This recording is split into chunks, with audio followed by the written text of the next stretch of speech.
حول ولا قوة إلا بالله العلي العظيم. أعوذ بالله من الشيطان اللعين الرجيم. بسم الله الرحمن الرحيم.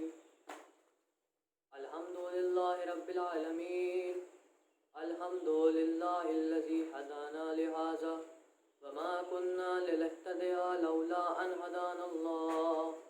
لقد جاءت رسل ربنا بالحق والصلاة والسلام على النبي الأمي العربي المكي المدني الهاشمي المطلبي البطحي وطه وياسين ورحمة للعالمين أبي القاسم محمد.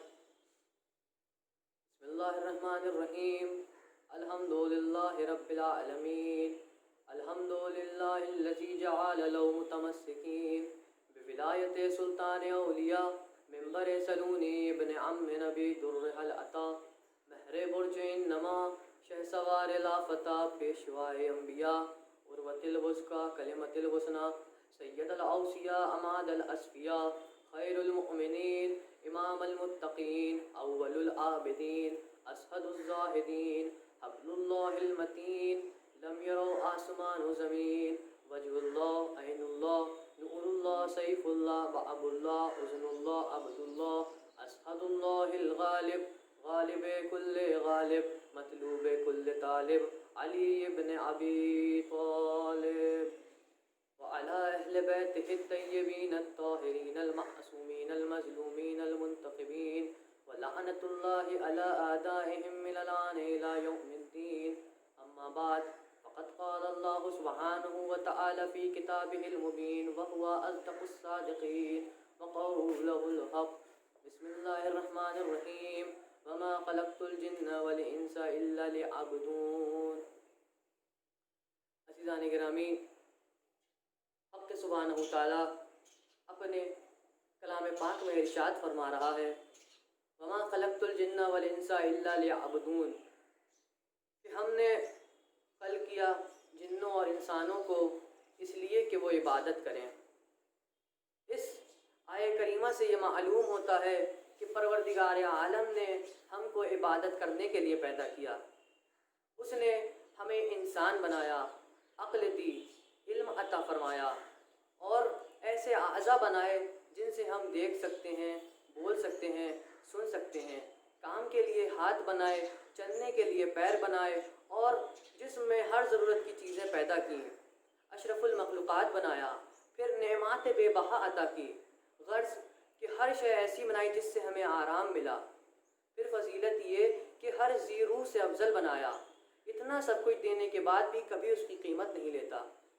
پروردگار عالم نے جو ہمیں نعمات بے بہا عطا کی اس کا ذکر بعض جگہ قرآن مجید میں بھی موجود ہے، اور کسی شاعر نے انہی نعمتوں کو اپنے لفظوں میں اس طرح نقل بند کیا ہے کہ مخاطب ہے بندے سے پروردگار، تو ہی حسن چمن، تو ہی رنگ بہار، تو ہی معراج فن، تو ہی فن کا سگار، مصور ہوں میں، تو میرا شاہکار.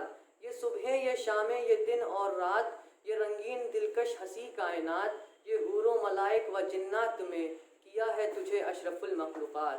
میری عظمتوں کا حوالہ ہے تو ہی روشنی ہے، اجالا ہے تو، فرشتوں سے سجدہ بھی کروا دیا کہ تیرے لیے میں نے کیا نہ کیا. فلک کا تجھے شامیانہ دیا، زمیں پہ تجھے آبدانہ دیا. فلک کا تجھے شامیانہ دیا، زمیں پہ تجھے آبدانہ دیا. درندوں پرندوں پہ قابو دیا، تجھے بھائی دے کر کے بازو دیا. بہن دی تجھے اور شریک سفر، یہ رشتہ یہ ناتا گھرانہ یہ گھر. اور اس پر کتاب ہدایت بھی دی، نبی بھی اتارے شریعت بھی دی. غرض کہ سبھی کچھ ہے تیرے لیے، بتا کیا کیا تو نے میرے لیے. ہل جزاء الاحسان الا الاحسان، احسان کا بدلہ کچھ نہیں سوائے اس کے کہ احسان. کیا ہمارا فرض نہیں بنتا کہ ہم اس معبود کا دل و جان سے شکریہ ادا کریں جس نے ہمارے شکریہ ادا کرنے کو بھی عبادت قرار دیا.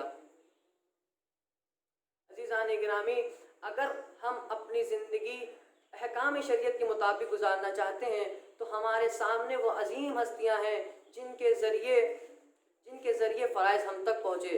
جنہوں نے نمونہ بن کر دکھایا کہ عبادت ایسے ہوتی ہے، صبر ایسے ہوتی ہے، معرفت اہل بیت یوں حاصل ہوتی ہے، خوشنودی خلق کا یہ طریقہ ہے، خوشنودی خالق یوں حاصل ہوتی ہے۔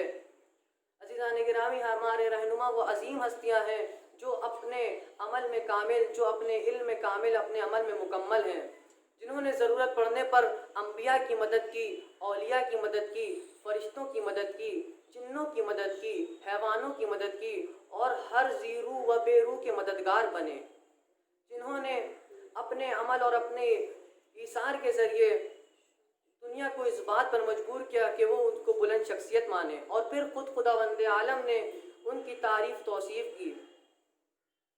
عزیزان گرامی، یہ وہ عظیم شخصیتیں ہیں جن کی اطاعت ہم پر لازم و واجب قرار دی گئی، اور جن کی محبت باعث نجات ہے۔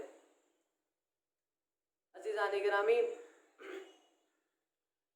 آج کی تاریخ عالم اسلام میں بہت اہمیت رکھتی ہے، لہٰذا امام رضا علیہ السلام کے متعلق چند باتیں بیان کرنا چاہتا ہوں۔ حضرت امام علی رضا علیہ السلام رسول اکرم حضرت محمد مصطفیٰ صلی اللہ علیہ وسلم کے 8ویں جانشین، مسلمانوں کے 8ویں امام، اور سلسلہ عصمت کی 10ویں کڑی تھے۔ جب امام رضا علیہ السلام کو مأمون نے مدینے سے خراسان میں طلب کیا تو راستے میں، مدینے سے خراسان کے راستے میں مقام نشاپور پر آپ کے چاہنے والے آئے، آپ کی خدمت میں حاضر ہوئے آپ کی زیارت کے لیے، اور عرض کی کہ اے فرزند رسول، آپ ہمیں حدیث رسول خدا سنائیے۔ تو اس وقت امام نے جو حدیث سنائی اس کو سلسلۃ الذہب کہتے ہیں، یعنی سلسلہ کہتے ہیں زنجیر کو، ذہب کہتے ہیں سونے کو، سونے کی چین، یعنی دا گولڈن چین آف نریشن۔ اس کے بعد امام فرماتے ہیں کہ میں اپنے بابا حضرت امام موسی کاظم علیہ السلام سے بیان فرماتا ہوں، میرے بابا، میرے دادا حضرت امام جعفر صادق علیہ السلام سے بیان فرماتے ہیں، میرے دادا اپنے بابا حضرت امام محمد باقر علیہ السلام سے بیان فرماتے ہیں، وہ اپنے والد حضرت امام زین العابدین علیہ السلام سے بیان فرماتے ہیں، وہ اپنے بابا حضرت امام حسین سرکار سید الشہداء علیہ السلام سے بیان فرماتے ہیں، وہ اپنے والد حضرت علی ابن ابی طالب علیہ السلام سے بیان فرماتے ہیں، وہ رسول خدا سے کہ جبرائیل امین کہہ رہے ہیں کہ حق سبحانہ و تعالیٰ ارشاد فرما رہا ہے، اس لیے اس کو سلسلۃ الذہب یعنی دا گولڈن چین آف نریشن کہتے ہیں۔ امام فرماتے ہیں کہ اللہ تعالیٰ فرما رہا ہے لا الہ الا اللہ حسنی فمن دخل حسنی آمن من عذابی۔ لا الہ الا اللہ حسنی ایک قلعہ ہے، فمن دخل حسنی، اور جو اس قلعے میں داخل ہو گیا، آمن من عذابی، وہ میرے عذاب سے نجات پا گیا۔ اس کے بعد امام ارشاد فرماتے ہیں اما بشروطہا وانا من شروطہا، اما بشروطہا کہ اس کی کچھ شرطیں ہیں، وانا من شروطہا، اور ان شرطوں میں میں خود علی ابن موسی الرضا ایک شرط ہوں۔ پھر امام خراسان میں تشریف لاتے ہیں، مأمون آپ کی بڑی تعظیم و تکریم کرتا ہے، اور پھر 2 رمضان 201 ہجری میں آپ کو ولی عہد بنا دیتا ہے۔ اس کے بعد سن 202 ہجری میں آپ کا عقد اپنی بیٹی ام حبیبہ سے کرا دیتا ہے۔ اس کے بعد عزیزان گرامی، وہ دن بھی آتا ہے کہ جب مأمون زہر سے بھرے انگور امام کی خدمت میں پیش کرتا ہے۔ پہلے تو امام لینے سے انکار کر دیتے ہیں، مگر جب وہ بضد ہو جاتا ہے تو امام مجبوراً چند انگور کے دانے نوش فرماتے ہیں اور پھر بیت الشرف کی طرف چل دیتے ہیں۔ مأمون کہتا ہے کہ امام کہاں جا رہے ہیں؟ امام کہتے ہیں کہ جہاں تو نے بھیجا۔ اس کے بعد امام بیت الشرف میں تشریف لاتے ہیں۔ چند ہی لمحوں کے بعد ہمارا 8واں امام دنیا سے رخصت ہو جاتا ہے۔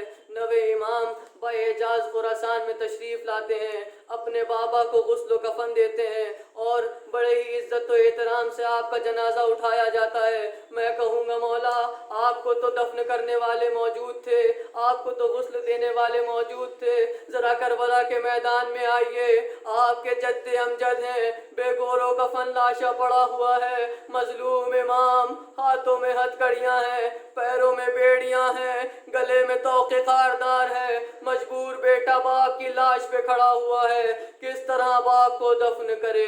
مظلوم امام کا لاشا بے گور و کفن پڑا ہوا ہے۔